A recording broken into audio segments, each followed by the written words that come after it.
navigating healthcare as a quadriplegic as it is an able-bodied person.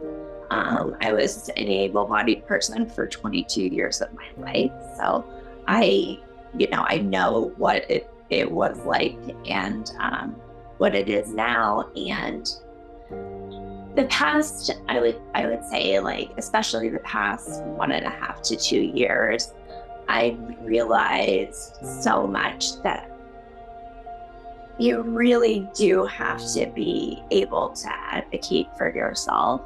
And also when doing so, knowing that you're doing it for other people that don't feel that they can.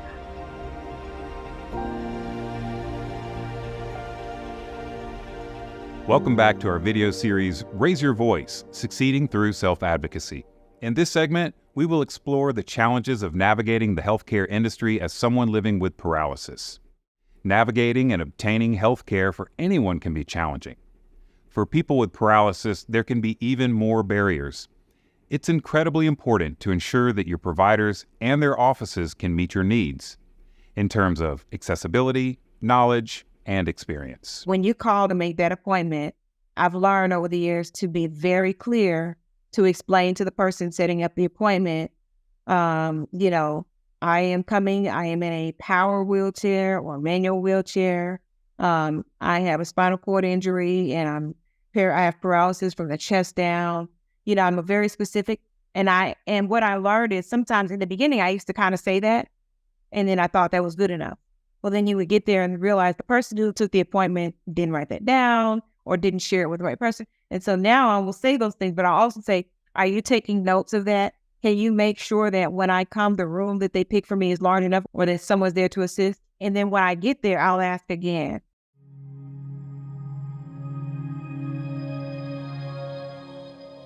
Doctors' offices, hospitals, and clinics can have a wide range of experience in treating a patient with paralysis. Knowing the right questions to ask your provider can reduce stress of the unknown and help establish a rapport with your provider's office. You may want to ask some of the following questions before making a doctor's appointment. Is the doctor familiar and experienced in treating patients with your condition? Will the doctor be able to provide specialized care for the specific condition or type of condition that you have? It's also a good idea to research the doctor ahead of time to see their background and specialties. Ask others with your same condition for referrals to doctors in your geographic location.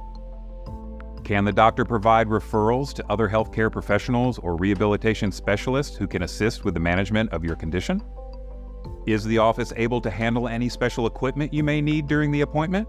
For example, a Hoyer lift or wheelchair-accessible scale. Will the doctor be able to provide information on assistive technologies or adaptive devices that may be helpful for you? Is there wheelchair-accessible parking close to the office?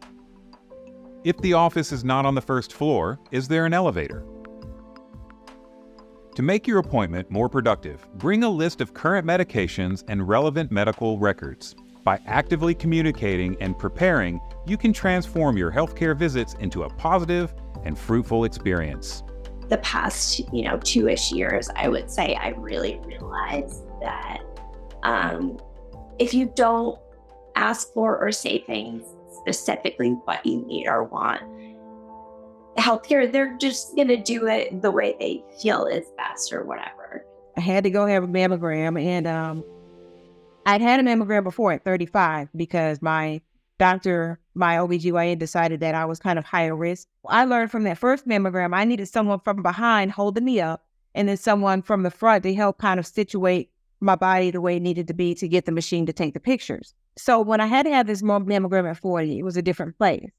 And I said to the lady, as she took me back, you're going to need at least 2 people. Oh, girl, I do this all the time. I got you. I said, no, I've had a mammogram before. I'm positive that you won't be able to help me alone. And this was one of those situations where I was adamant. I was advocating for myself, and she still didn't listen. And so we got about a few ways in where I was situating and she realized she needed another person. So she went and got a second person and ultimately got through it. And afterwards, I said to her, it really would have made this easier and a much better experience for me if you had listened to me from the start. the next time you have someone with a disability, trust that they know what they need. Don't be afraid to voice your needs to healthcare professionals. If you're not being listened to, don't be afraid to enlist help from someone in the vicinity.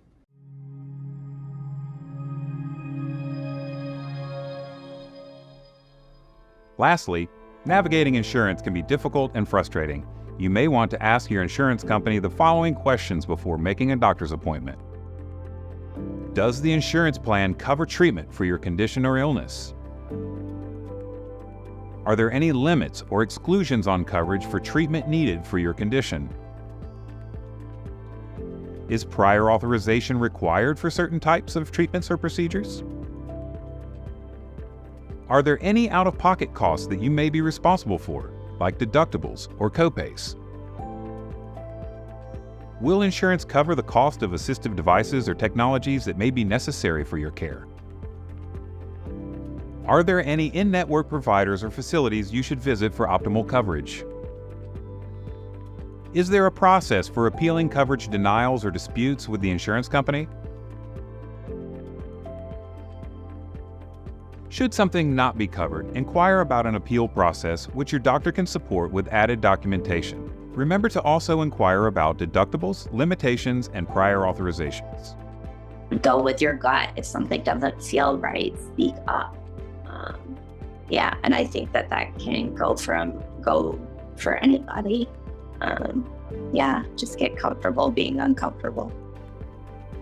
Remember that advocating for yourself and having a good understanding of your rights and insurance coverage can make accessing healthcare as smooth and efficient as possible. For more information, be sure to download the resources for this video series.